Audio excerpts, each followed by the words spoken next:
السلام علیکم، میرا نام یاسمین ہے اور میں ایک اسٹوڈنٹ ہوں۔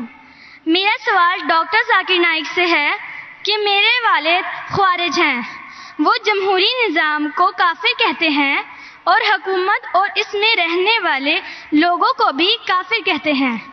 مجھے حکم دیتے ہیں کہ میں ان کا نظریہ اختیار کروں، لیکن مجھے یہ غلط لگتا ہے کہ میں ایک مسلمان کو کافر کہوں۔ وہ اب میری شادی بھی ایک خوارج سے کر رہے ہیں، کیا خوارج سے شادی کرنا جائز ہے؟ وہ مجھے دھمکی دیتے ہیں کہ اگر میں ان کا نظریہ نہ اپناؤں تو وہ مجھے آگ کر دیں گے۔ بہن جی، مسلمان کو صرف مسلم سے شادی کرنا چاہیے۔ کیا خوارج ایک کافر ہے؟ آپ نے کوئی خوارج مطلب ایگزٹ، خوارج مطلب وہ اسلام کو چھوڑ چکا ہے۔ وہ میرے فادر ہیں۔ اب فادر ہو کوئی بھی ہو، اگر آپ نے خود کہا کہ میرے والد خوارج ہے، خوارج مطلب جو اسلام سے دور جاتا ہے، تو جو اسلام سے دور جاتا ہے اور اسلام کے خلاف جاتا ہے اسے کہتے خوارج۔ مطلب جو تو ان سب میں میرے لیے کیا حکم ہے؟ آپ کے لوگوں میں کہ مسلمان سے شادی کرو۔ قرآن کی آیت ہے سورہ بقرہ کی، سورہ نمبر 2 آیت نمبر 221 کہ اپنے عورتوں کو مشرک سے شادی نہ کرے یا غیر مسلم سے شادی نہ کرے تب تک وہ مسلم نہ بنے، مومن نہ بنے۔ ایک شخص جو سلیو ہو، کتنا بھی غریب ہو، وہ بہتر ہے اس شخص سے، اس مشرک سے، اس غیر مسلم سے، چاہے وہ کتنا بھی آپ کو متاثر کرے۔ اور پھر آیت کنٹینیو ہوتی ہے کہ آپ کوئی مشرکہ سے شادی نہ کرے جب تک وہ مومنہ نہ بنے۔ تو اسلام میں صاف کہا گیا ہے کہ آپ ایک مسلم سے شادی کرنا چاہیے۔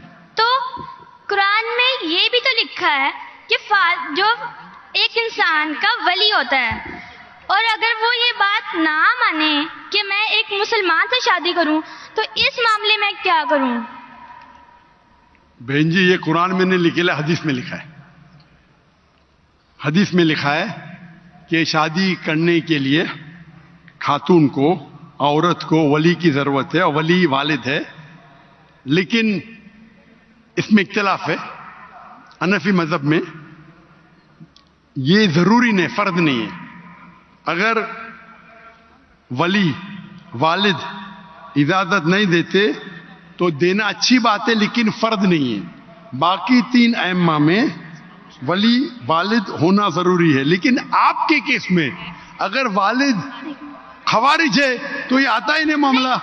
یہ ان کے لیے بہن جی، آپ بیچ میں دخل اندازی دیتے رہیں گے تو کیسا میں جواب دوں؟ آپ کا سوال ختم ہو چکا ہے، ابھی جواب کو سنیے۔ آپ اگر دخل اندازی، آپ کو اپنا سوال پورا ایک ساتھ میں بولنا چاہیے۔ آپ بیچ میں دخل اندازی کرتے رہیں گے تو ختم ہی نہیں ہوگا نا۔ آپ کا سوال ختم ہو گیا، ابھی جواب سنو اور دوسرے کو موقع دو سوال کرنے کا۔ آپ نے سوال کیا کہ آپ کے والد خوارج ہے۔ جو مسلم کے والدہ یا والد خوارج ہے یا غیر مسلم ہے، اس کے لیے لاگو ہوتا ہی نہیں۔ اگر آپ کے والد غیر مسلم ہیں یا خوارج ہے تو آپ پہ یہ حدیث لاگو ہی نہیں ہوتی ہے۔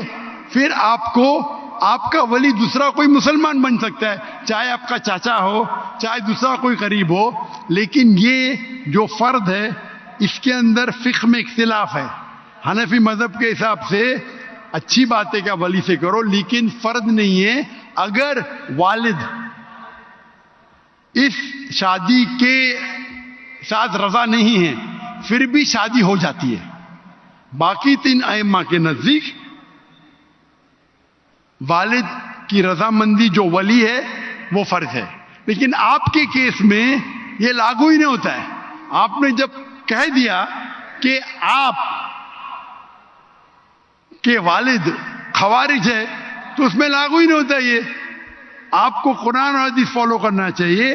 آپ کے جو قریب ہے، جو آپ کا محرم ہے، وہ اس کو اب ولی بنائیں، چاہے آپ کا چاچا ہے، چاہے آپ کا بھائی ہے جو اب بھی مسلمان ہے، اس کو ولی بنا کے آپ شادی کر سکتے ہیں۔ اگر آپ حنفی ہیں تو وہ بھی ضرورت نہیں، ولی کی ضرورت نہیں، تو آپ ایک اچھے مسلمان سے شادی کیجئے۔ اللہ کے رسول فرماتے کہ شادی کرنے کے لیے 4 چیز دیکھتا ہے انسان۔ ایک ہے حسن، بیوٹی، ایک ہے دولت، کتنا مال ہے، تیسرا نوبلٹی، کون سے خاندان سے ہے، اور چوتھا ورچیو، ایمانداری، کتنا ایمان ہے، کتنا تقوی ہے، اور سب سے بہتر ہے تقوی۔